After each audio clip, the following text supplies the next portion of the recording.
एच.सी. वर्मा की कहानी, एच.सी. वर्मा की ज़ुबानी, भाग 27। पिछली बार आईआईटी कानपुर के एमएससी फर्स्ट ईयर के दौरान एकेडमिक के अलावा किस किस तरह की चीज़ें वहाँ पर होती थीं और मैंने उसमें कहाँ कहाँ किस तरह से प्रतिभाग किया या नहीं किया, उसकी थोड़ी थोड़ी चर्चा पिछली बार की थी। और एक संकेत दिया था कि मेरा एक मुख्य मुद्दा भी था वहाँ पर काम करने का, और वो था कि इमरजेंसी इम्पोज होने के बाद जनता को जागरूक करना कि इमरजेंसी का अर्थ क्या होता है, इसके क्या दूरगामी परिणाम होते हैं होंगे। तो इन चीज़ों को लेकर के और जाना समाज के अंदर में, ये भी मेरा एक बड़ा मुद्दा था। और सेमेस्टर के आखिरी आते आते तक मेरे को संपर्क हो गए कई सारे लोगों से, कई सारे ग्रुप्स से। तो उसमें एक ग्रुप था राष्ट्रीय स्वयंसेवक संघ, आरएसएस का ग्रुप। तो पता चला कि यहाँ अपने कैंपस के अंदर में मैकेनिकल इंजीनियरिंग के एक प्रोफेसर हैं, भूषण लाल धूपट जी। वो आरएसएस के बड़े सक्रिय कार्यकर्ता हैं और बहुत सारी गतिविधियाँ जो चलती हैं कैंपस में आरएसएस की, वो उनके नेतृत्व में चलती हैं। तो उनसे मैं मिला जा करके, कुछ अपने जो वामपंथी मित्र बने थे वहाँ जाने के बाद, उनसे भी चर्चाएं हुई, लेकिन वहाँ कोई सक्रिय ग्रुप मुझे दिखाई नहीं पड़ा कि वो कुछ कर रहे हैं। हाँ, चर्चाएं ज़रूर करते थे और वो वामपंथी मित्र भी बड़ी अच्छी चर्चाएं करते थे, और उनसे मुझे बहुत कुछ सीखने को मिला कि किस प्रकार से चीज़ों को तर्कपूर्ण ढंग से दूसरों के सामने प्रस्तुत करना, इसमें उनकी बड़ी महारत थी।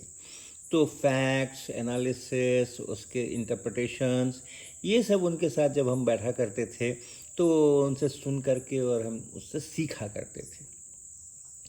लेकिन यहाँ जब ये आरएसएस ग्रुप के साथ में मेरा इंट्रोडक्शन हुआ, तब हमने देखा कि ये लोग बड़ा काम कर रहे हैं। तो फिर मैंने भी उनके साथ काम करना कुछ समय तक शुरू किया। तो एक वो बैठकें हुआ करती थी और उस बैठकों के अंदर में कार्यक्रम बनते थे कि क्या करना है, कैसे करना है। और कई बार अशोक सिंघल जी, जो उस समय विश्व हिंदू परिषद के अध्यक्ष थे या क्या थे, उनके भी कई बार प्रवास वहाँ पर होते थे और उनकी भी बैठकें होती थी गुप्त स्थानों के ऊपर, बिना ज़्यादा लोगों को बताए हुए।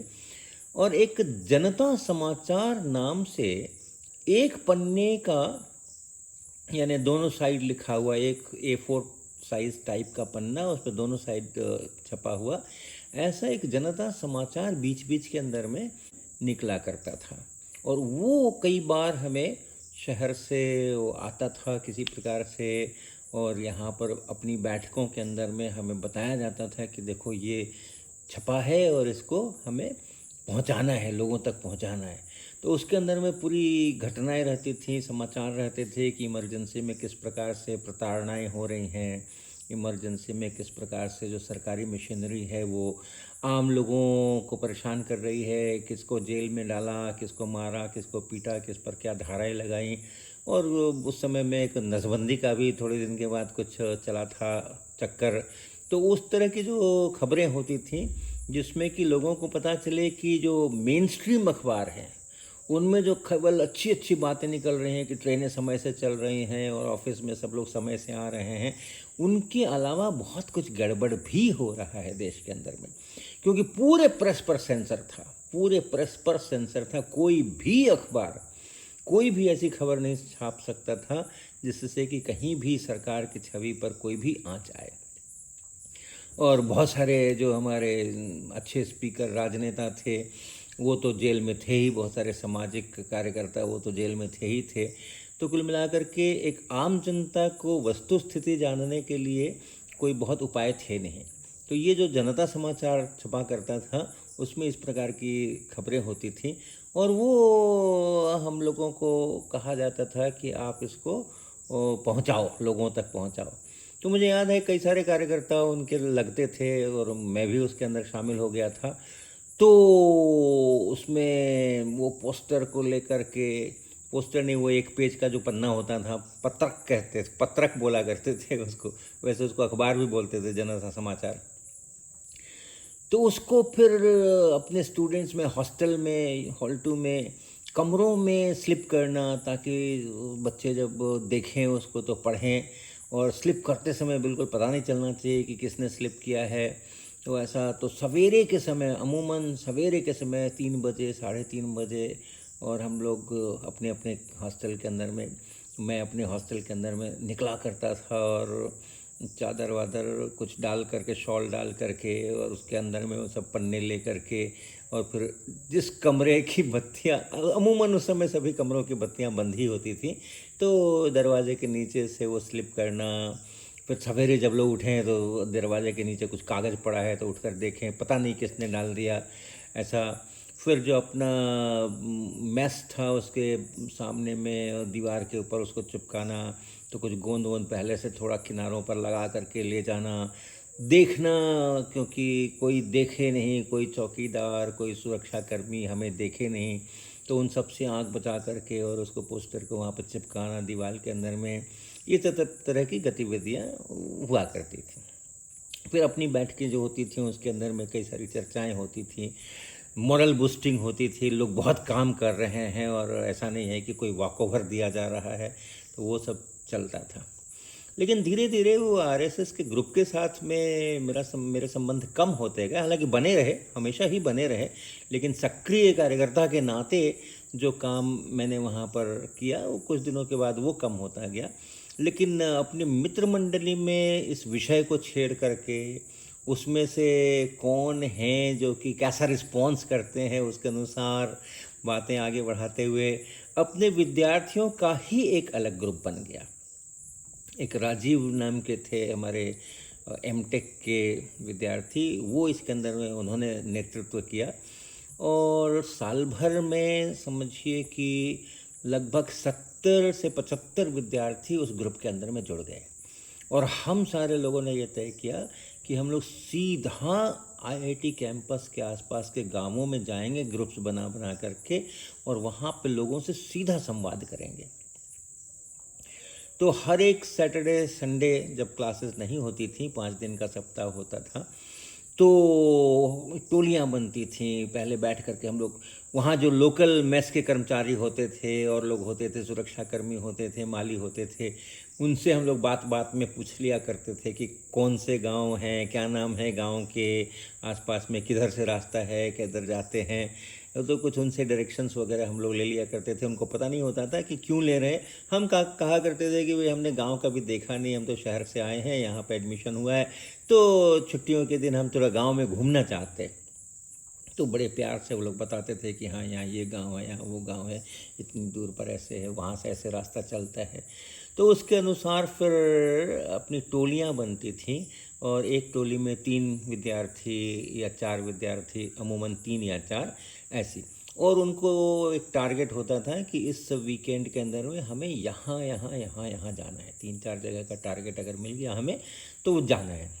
तो फिर हम लोग निकला करते थे और उस रास्तों पर चलते थे, फिर गांव में पहुंचते थे, फिर गांव के लोगों से बात करने की कोशिश करते थे। शुरू के अंदर में जब ये परिचय देते थे कि भाई मैं विद्यार्थी हूँ आईआईटी कानपुर का और मैं पटना से आया हूँ, दूसरे मेरे मित्र इसी प्रकार अपना अपना परिचय देते थे, तो पता चला कि हाँ, आईआईटी कानपुर की साख बहुत ज़बरदस्त है गाँव के अंदर में। और आईआईटी कानपुर का विद्यार्थी अगर कोई चल कर के गाँव में आ गया है तो गांव के लोग उसको बड़े प्यार से और बड़े आदर के साथ में और बहुत अच्छी तरह से उससे बातें करना, ये एक बहुत स्वाभाविक सा अनुभव वहाँ पर अपने को आया। तो उसके कारण से हमें ज़्यादा दिक्कत नहीं हुई। लेकिन जहाँ हमने कुछ पूछना शुरू किया कि इमरजेंसी के बाद क्या हालत है गांव के अंदर में, किस तरह से चीज़ें चल रही हैं, तो फिर उनको आशंका हो जाती थी कि ये विद्यार्थी जो हैं, ये विद्यार्थी हैं या सरकार के कोई खुफिया लोग हैं जो कि जानने के लिए आए हैं कि गांव में कौन कौन है जो कि सरकार की बातों से नाखुश है। तो हेजिटेट करते थे, शुरुआत के अंदर में हेजिटेट करते थे। हाँ हाँ, सब कुछ ठीक है, बहुत अच्छा है, बहुत अच्छा है, ऐसा करके टालने की कोशिश किया करते थे इस तरह के डिस्कशन को। लेकिन फिर जब हम लोगों की बातों से और हम उनको प्रभावित कर पाते थे और उनमें विश्वास जगा पाते थे कि हम बिल्कुल और किसी स्वार्थ के कारण या किसी सरकार के कहने के कारण से यहाँ पर नहीं आए हैं, बल्कि स्वयं की जानकारी के लिए, वस्तु स्थिति की जानकारी के लिए हम आए हैं। तो फिर वो खुलते थे, और खुलते थे तो हम फिर वार्ताएं होती थी, तो उस वार्ताओं के अंदर में उनको एजुकेट करना, डेमोक्रेसी का क्या फ़ायदा होता है, डिक्टेटरशिप का क्या नुकसान होता है, सारे संविधान को अगर तोड़ मरोड़ दिया जाए तो फिर उसका क्या असर आगे हो सकता है, वगैरह वगैरह। वो एक जो एक चेतना जगाने वाली बात है वो हम लोग किया करते थे, और सैटरडे संडे इस प्रकार के कार्यक्रम हमारे चलते थे। ये दूसरा सेमेस्टर आ गया, दूसरे सेमेस्टर में ये काम बहुत ज़ोरों से चलने लगा, और हमारे जो प्रोफेसर्स होते थे उनको बिल्कुल पता नहीं होता था कि हम लोग ऐसा कुछ कर रहे हैं। तो ऐसा करते हुए अपने संबंध बहुत अच्छी तरह से बन गए। हमारा जो 70-75 लोगों का ग्रुप था वो भी समय समय के ऊपर हॉस्टल की छत के ऊपर कई बार मिला करता था, कई बार इधर उधर, क्योंकि वो भी हमें गुप्त रखना होता था। इस प्रकार की सारी प्रक्रियाएं चली। इसी क्रम में हम एक और चीज़ कहेंगे जिसका संबंध अगले एपिसोड की कहानी से होगा, कि सेकेंड सेमेस्टर में हमें क्वांटम मैकेनिक्स का कोर्स, पहला कोर्स क्वांटम मैकेनिक्स का वो मिला, और बाकी के भी और कोर्सेज थे। 5 कोर्स होते हैं एक सेमेस्टर में एमएससी के 2 ईयर प्रोग्राम में, तो और बाकी 4 थे, लेकिन एक कोर्स था ये क्वांटम मैकेनिक्स का, जिसको कि प्रोफेसर अनंत प्रसाद शुक्ला, एपी शुक्ला जी, उन्होंने दिया था। वो इतने अच्छे शिक्षक हैं, इतने अच्छे शिक्षक हैं वो, कि मुझे बहुत प्रभावित किया उन्होंने। पटना साइंस कॉलेज में मुझे जिस तरह से बहुत अच्छे शिक्षक मिले थे, उस तरह आईआईटी कानपुर में शिक्षक होने की गुणवत्ता जो है वो एपी शुक्ला जी में बहुत ज़बरदस्त थी, और मैं उनका बहुत आदर किया करता था। वो वामपंथी विचारधारा के थे, और जब कभी कॉरिडोर में खड़े होकर के यहाँ वहाँ बहुत लंबी लंबी बातें किया करते थे क्लास के बाहर, और उसके अंदर में सारा इतिहास, किस तरह से समाज का विकास हुआ, और कैसे वर्ग बने, और कैसे इंटरेस्ट का कॉन्फ्लिक्ट हुआ, और कैसा वगैरह जो एक वामपंथी चिंतन होता है उसके बारे में हमें बताया करते थे, और हम उसको सुना करते थे, और उसमें से कुछ कुछ अच्छी चीज़ें जो है वो ग्रहण भी किया करते थे। लेकिन ज़्यादातर हमें वो उसमें बहुत रुचि नहीं थी, सैद्धांतिक बातों में बहुत ज़्यादा रुचि नहीं थी, ज़मीन पे काम करने में रुचि थी। तो वो, लेकिन क्वांटम मैकेनिक्स तो उन्होंने इतनी अच्छी पढ़ाई हमें, इतनी अच्छी पढ़ाई, बिल्कुल मस्त कर दिया ऐसा कहेंगे। आज भी क्वांटम मैकेनिक्स के लिए मेरे मन में बहुत सारा जो प्यार है वो एपी शुक्ला जी के उस पहले सेमेस्टर के कोर्स के कारण से है। तो ये चला, हमें ए ग्रेड तो खैर फिर से 5 में मिल गया, 5 सब्जेक्ट्स में। और तब हमने ये भी हमने महसूस किया कि ए ग्रेड्स लाने के लिए, या अच्छा ग्रेड्स लाने के लिए, अच्छा स्कोर कार्ड लाने के लिए, आपको एक जगह कन्फाइन होकर के सब तरफ से ध्यान हटा करके केवल पढ़ाई में फोकस करना, इम्तहान में फोकस करना, ये ज़रूरी नहीं होता है। सेकेंड सेमेस्टर में तो हम बहुत जितना पढ़ाई पर मेरा ध्यान था उससे कम ध्यान नहीं था ये गाँव में जाना, गाँव के लोगों से बातें करना, और उनको सारे ये जो जनतंत्र और अधिनायकवाद के अंतर हैं वो समझाना, इमरजेंसी कैसे लीड कर सकती है डिक्टेटरशिप को, और हमारे यहाँ से डेमोक्रेसी कैसे हट सकती है, ये सारी चर्चाएं करना, गाँव में जाना, इतना समय वहाँ पे लगाना उनके साथ में, ये हमेशा एक बैकग्राउंड में, दिमाग में भी वो चलता ही रहता था कि हाँ ये करना है। उसके साथ साथ पढ़ाई भी करना, तो अच्छी पढ़ाई करना, और अच्छी पढ़ाई करके अच्छे स्कोर कार्ड लेकर के आना, इसके लिए कतई ज़रूरी नहीं है कि हम अपने को सब तरफ से खींच लें और दुनियादारी से बिल्कुल अलग कर लें, और एक कमरे में घुस जाएं, और किताबें और कापियाँ उसी के अंदर में अपना बहुत सारा समय लगाते रहें। ये ज़रूरी नहीं है। अगर मन के अंदर में पूरा विश्वास है अपने ऊपर, तो हम अच्छी पढ़ाई भी कर सकते हैं, और दूसरे काम भी बहुत अच्छी तरीके से हम कर सकते हैं। तो 5 कोर्सेज़ में फिर से मुझे ए ग्रेड मिले। 10 पॉइंटर का जो मैंने हासिल किया था पहले सेमेस्टर में, दूसरे सेमेस्टर में उसको हमने मेंटेन किया, और अजित सिन्हा जी थे वो दूसरे 10 पॉइंटर बने सेकंड सेमेस्टर के लिए, बाकी तो पहले ही से काफ़ी पीछे हो गए थे। तो इस प्रकार से अपना सेकंड सेमेस्टर का काम पूरा हुआ। और उसके बाद जब थर्ड सेमेस्टर शुरू हुआ तो हमारा हॉस्टल बदला। हॉल का कहते हैं वहाँ पे हॉस्टल को, तो हॉल 2 से बदल करके हमें हॉल 5 में दिया गया कमरा। और हॉल 5 में सारे ये एमएससी के हम लोग सब बच्चे आ गए। और उसके बाद फिर जो वहाँ पे पहले से रिसर्च के लोग रहते थे, यानी कि एमटेक और पीएचडी करने वाले, तो उनके साथ फिर और संबंध हमारे अच्छे बढ़े। राजीव खुद भी एमटेक कर रहे थे, हॉस्टल 5 में ही रहते थे, तो हमें और सुविधा हो गई अपने ग्रुप को स्ट्रॉन्ग करने में। और ये जो हमारी लड़ाई चल रही थी भारत सरकार से, गुप्त रूप से गाँव में जा करके जो हम अपने कैंपेन कर रहे थे, वो काम तीसरे सेमेस्टर में और भी ज़्यादा सुदृढ़ हो गया।